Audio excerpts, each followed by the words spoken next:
Então, o que é economia azul? Nos últimos tempos, eu comecei a trazer bastante conteúdo sobre isso aqui no Ocean Immersion e eu vi que vocês começaram a se interessar bastante sobre o tema da economia azul. Então, neste ano de 2021, eu vou trazer mais conteúdo sobre isso, explicar como é que nós, profissionais do oceano, também podemos atuar dentro da economia azul e da sustentabilidade da economia azul. Então, vamos lá para um pouquinho de história, né? Como é que eu conheci esse termo da economia azul? Eu estava fazendo estágio em 2016 na Comissão da União Europeia em Bruxelas e em um dos eventos que eu estava participando nesse estágio, eu ouvi esse termo de economia azul.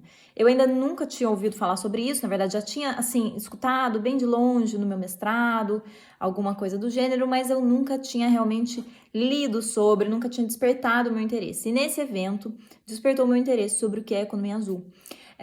Então, assim, a gente tem vários nomes aí para as economias sustentáveis, né? Desde a economia verde, a que leva em conta, por exemplo, nossos recursos verdes, mais em conta, a economia circular, economia regenerativa, e tem a economia azul também. E tem a economia circular azul. Então, assim, existem várias terminologias, né? Tem algumas definições também da economia azul que são mais aceitadas aí por todas as pessoas. Por exemplo, tem uma definição da economia azul da União Europeia, tem outra do Gunter Pauli, que é um escritor. Então, assim, basicamente, né, tem várias definições diferentes, ainda não tem um consenso do que é realmente economia azul, mas é uma economia que leva em conta os recursos do oceano. Porque muitas vezes, né, a gente olha para as coisas que rodeiam o nosso entorno, e a gente usa muitas coisas que vêm do oceano. Por exemplo, a gente usa muitas algas nos cosméticos, a gente usa as algas, por exemplo, nas comidas, muitas vezes que a gente come. Quem é fã de comida japonesa sabe, mas tem outras comidas também que tem as algas, por exemplo, gelatina. Então, assim, tem uma aplicação muito grande os recursos do oceano dentro da nossa vida, né, e da economia mesmo. E quando eu falo também de cosmético, não são só algas, por exemplo, espinhas de peixe também podem ser usadas dentro de cosméticos, dentro de alguns tipos de produto dessa indústria.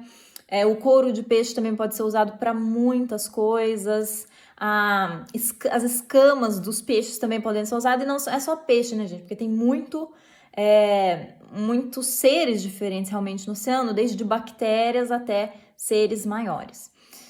E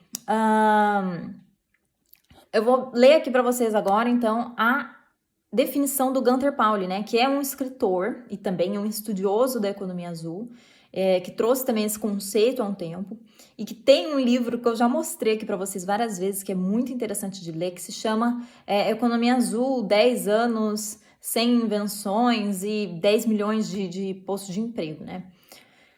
O que ele diz que a economia azul é, né? É uma economia que vai além da economia verde. Porque o que acontece muitas vezes na economia verde? Muitas vezes você tem que criar uma coisa sustentável, mas você tem que aumentar muito o preço. E aí você já restringe aquilo a um público e você vai criando nichos de só quem pode pagar por aquele tipo de coisa cara, que é mais sustentável. Na economia azul não se tem muito este pensamento. Por quê? Porque a ideia é fazer com que realmente tenha esse sistema de regeneração.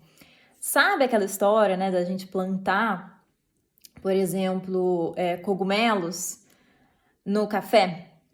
É mais ou menos isso, né? Quem não sabe o que eu tô falando, tem um certo modelo de negócio que, inclusive, está sendo feito aqui em Lisboa pela Nan Mushroom Farms, né? Que é uma fazenda de cogumelos, que é você plantar nos restos do café, nas borras do café. Você consegue plantar cogumelos, né? O ambiente perfeito para o cogumelo nascer. E quantos desperdícios que a gente não tem com a borra de café, né? Porque assim, do café a gente usa cerca de 1% do chá, né, do café. A gente acaba jogando o resto do café fora, que é ótimo para fazer óleo para a indústria cosmética, é bom para fazer muitas outras coisas, por exemplo, esfoliante para o corpo, ou até mesmo plantar cogumelos.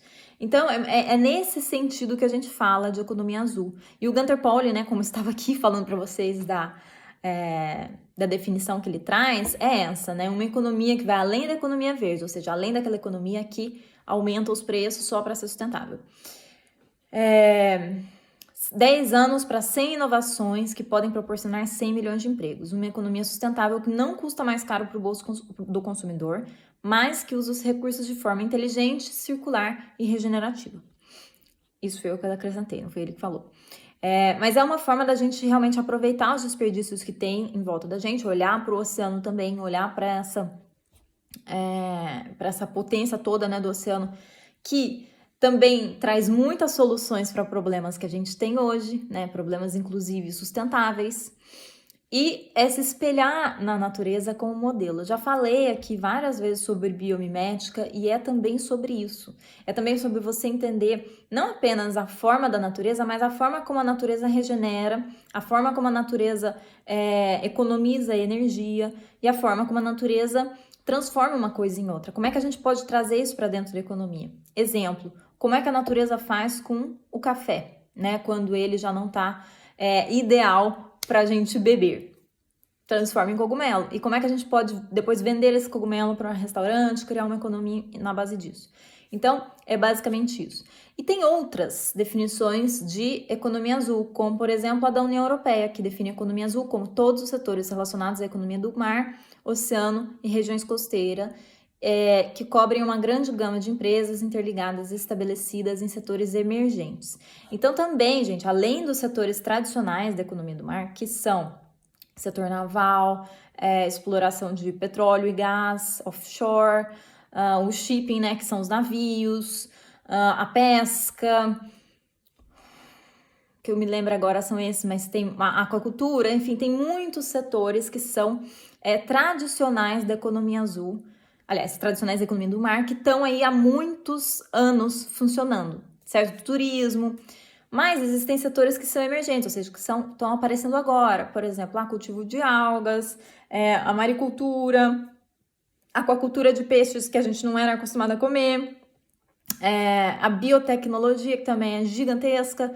Então, assim, tem muitos setores emergentes também na própria economia do mar, e coisas que às vezes a gente nem sabe ainda que está acontecendo e já tem gente olhando para isso.